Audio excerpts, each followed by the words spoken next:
Alright, welcome back to Plastic Models by Regular Dude, and the MBT 70 slash KPZ 70 Dragon Smart Kit Black Label project.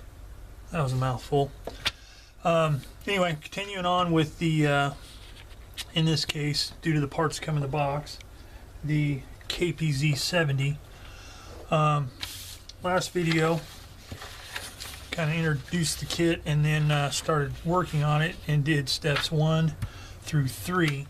And one thing I didn't note in that last video was you have two options as far as the suspension goes. You can either do it just level, you know, road running suspension, or you can do it in the kneeling, as they call it, kneeling position, where the front road wheel is bottomed out, the back road wheel is fully extended as high as it'll go, and everything lined up in between. And I guess that was to facilitate a better hold down position when firing the gun. Pull up on a rise, and with the vehicle smashed down a little bit more, you're able to keep the turret more in line on a level plane, and would also, I would assume, give you better depression of the main armament. So anyway, it's kind of a unique feature, and it was one of the features in the real vehicle that kind of killed the project, because it was very, very costly and troublesome, complicated, the whole thing. But just as a note, you can do that, and it comes with this handy alignment tool here.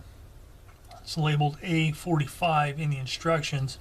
And basically what you do is you use this to line up all of your suspension. You do have to modify some parts, i.e. the little pin right there on the inside of the swing arm. You have to cut that off, and then you also have to cut out the little solid portion of the, not quite a half moon, but the flat spot inside the front where the idler goes. Other than that, you know, and that way you can swivel this into position, and you just use this, as you can see here, lined up under the road wheels to give you the appropriate level, keep all the wheels level. So anyway, I didn't discuss that last time, but that is an option with this kit.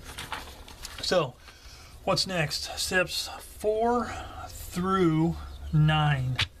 And I'm not sure how far I will get on this before I end this video, but I'm really going to attempt to do this whole page here, so as not to, you know, create any lengthy stuff. So anyway, I'm going to get started with step 4, which is the rear plate. And I'll do like the last video. I will basically just, you know, start putting it together, and as I come across any points of interest, anything I can, you know, offer tips or, you know, warn somebody to look out for, I'll do that. So I'm gonna get started on step 4 here, and come back in a few minutes and see what I've got.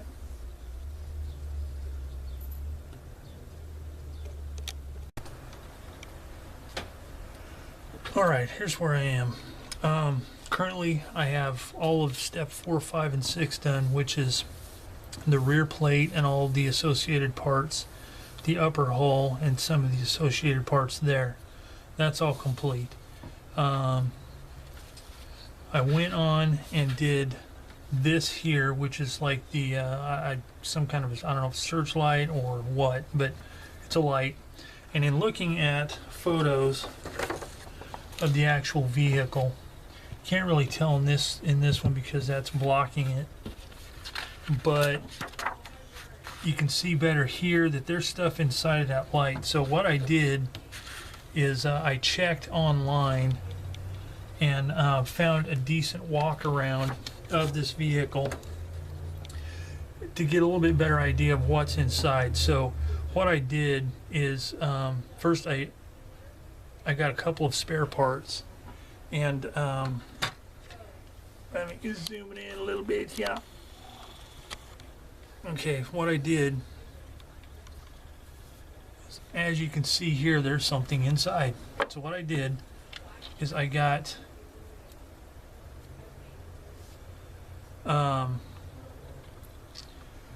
the ventilation dome from a Sherman tank, a spare part, and put that in upside down in here. Then I just took, I don't even know what it was from, but it was just a flat plastic disc, centered that on there, and then I sprayed the hole in before I put this front cover plate on here, number C26. Before I put that on, I sprayed the inside with a really dark gray, just because I didn't have any thinned black. And then once that dried, then I painted that silver. Then once I put the clear glass on there, it'll actually make it look like there's, you know, something inside of there. So that's what I did for that. And what I'm going to do for painting is I'm just going to tape off the inside, or stuff piece of foam or something in there to keep it from getting paint inside when I paint it with the rest of the vehicle. So there was that. And it's just kind of weird that you put that together right here when you don't put it on for quite a while later in the instructions. But anyway, that is that. All right, so then I put these parts together here, the smoke grenade launchers, in step 9 here.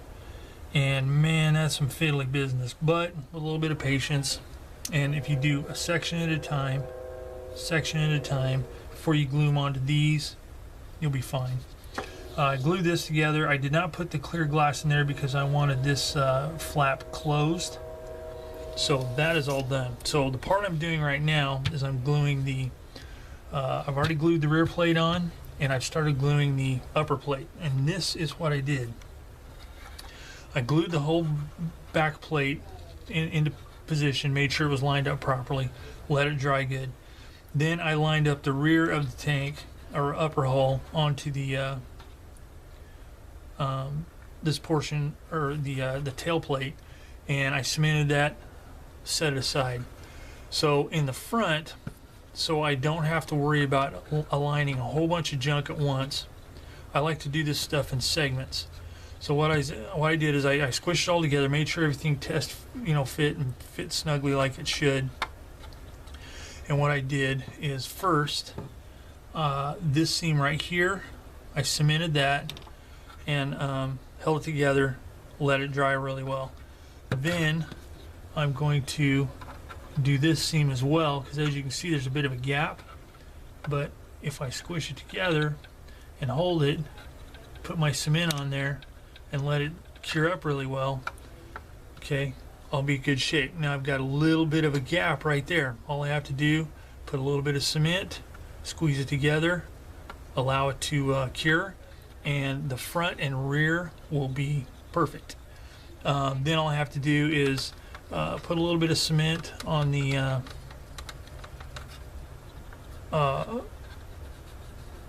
well, they'd be sponson plates. I guess they're still sponson plates, but put a bead of cement on that so that holds together, and that will be complete. So that's where I am so far. So I'm going to go ahead and finish up some more of that, and then I'll move on to the next steps.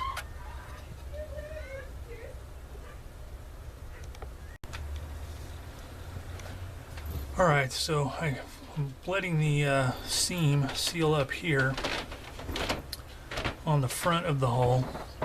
While I'm doing that, I'll talk about what's coming up next. 1011 is the assembly of the 20 millimeter gun and the small turret that fits in. And then after that, step 12 starts with the assembly of the turret. So after this dries for a few minutes, I will start working on this and come back as I find things to talk about.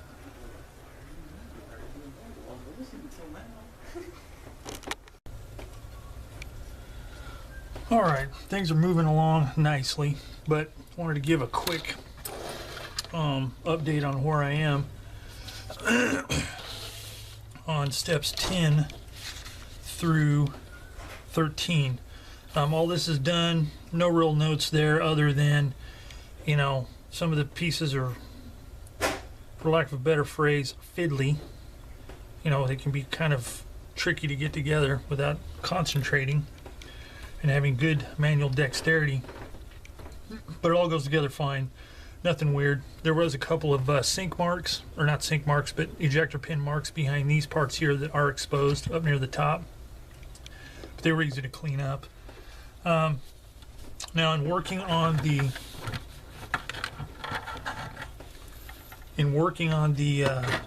turret area, everything's been fine, no problems. But one thing to note are these two little handles here, D29. Okay, they are pretty small, and you can kind of tell, but be careful because here's what they look like on the sprue. See if I can zoom in here.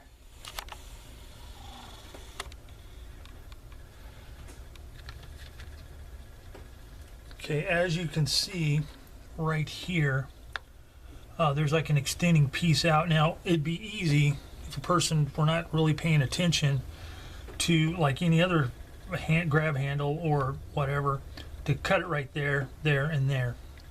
Okay, you don't want to cut this part off because that is part of the part. It looks like this. Now, I haven't cut the extra bit of plastic off because on stuff like this, I like to, okay, there we go. So that's what it looks like. So, you know, like I said, it'd be easy to cut that off accidentally. So pay attention.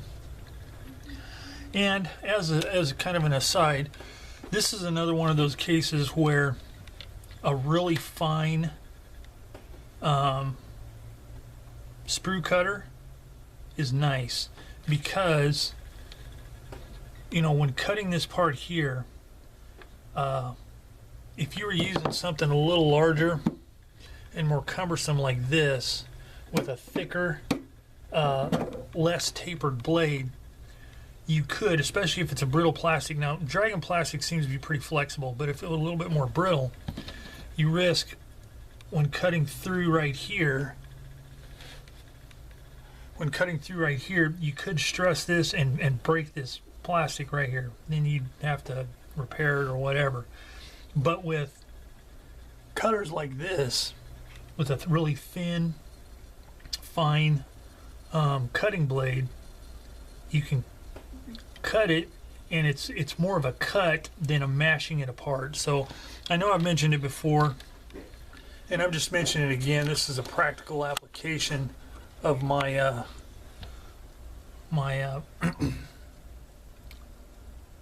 like of these type of cutters. This is a good example of where it comes in handy. So anyway, and I don't know if you noticed, but what I like to do is, especially on something that fine, I like to cut it away from the part, not where it's supposed to come off, but cut it away from the part just to get it off of the sprue. Then once I have it off and I have good control, I can get it butted right up against the part.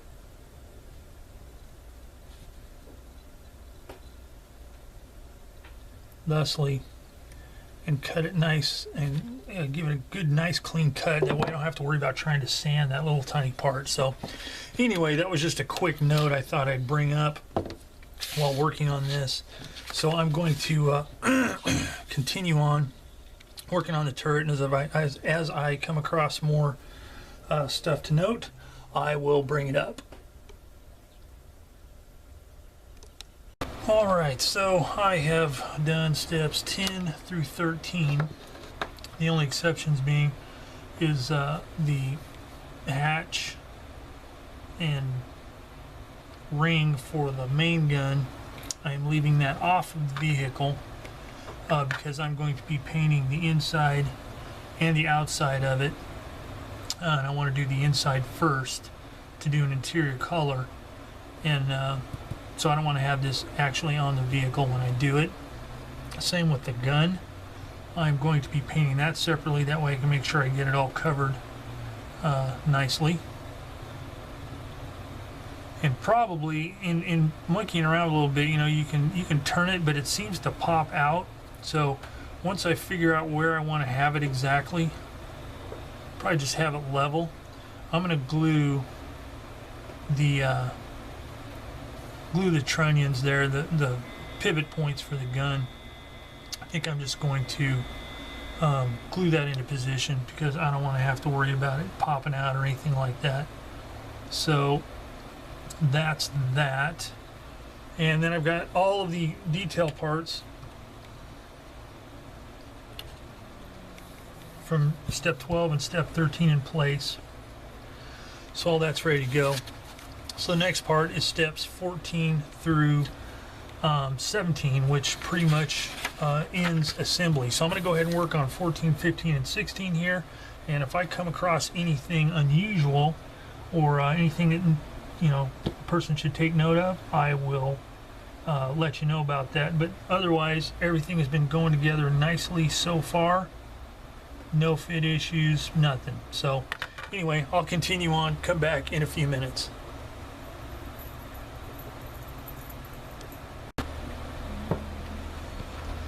All right, another quick construction note on this kit here. So what we have is in step number 12, it shows installing this box here, this cover over top of that with the door in either the open or closed position in front. Okay, shows that all going there. Later on, there it is, these two trunnion parts here that hold the gun so it can swivel, shows this one going here, and be careful to put it on the outside, not the inside, and this one goes there. Alright, that's all well and good. However, you cannot install this if this is already in place. So what you have to do is make sure you can install that part there, but then this one here goes in place there as the instructions show. Then this goes over top of that, and it's a really snug fit. And what blocks it from going in there are those two little tab parts on the top of the box here and here. So I followed the instructions and that was in there and it just wasn't going to work. So I used my Tamiya adhesive, Tamiya cement, and put some around the edges and loosened up the cement so I was able to pop it off. So now I can install this and then the other part. So that is just a quick note on what to watch for when installing this part here.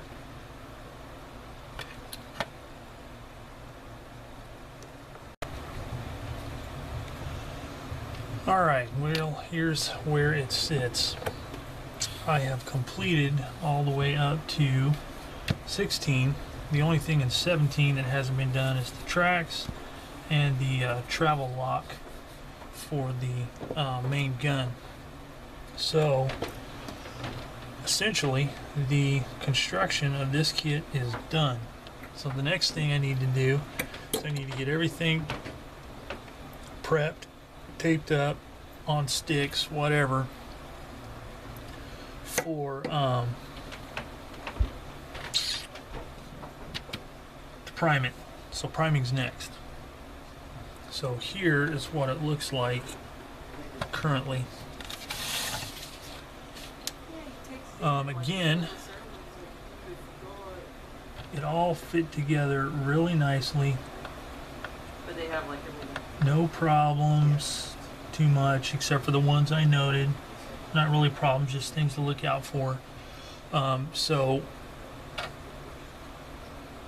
it is pretty much done. This part goes in here, but again, I'm not going to glue that in until after I do the painting. So I'm going to go ahead and get everything prepped and ready to go for priming and painting. And that's pretty much it for this this episode of the KPZ70 project. So I'm going to call it quits here. Questions, comments, hints, tips, anything you have, you can put in the comments below. And stay tuned, and I will do the next video, get everything ready to go for primer and then paint. Alright, so thanks again for joining me here, and I will talk to you all later.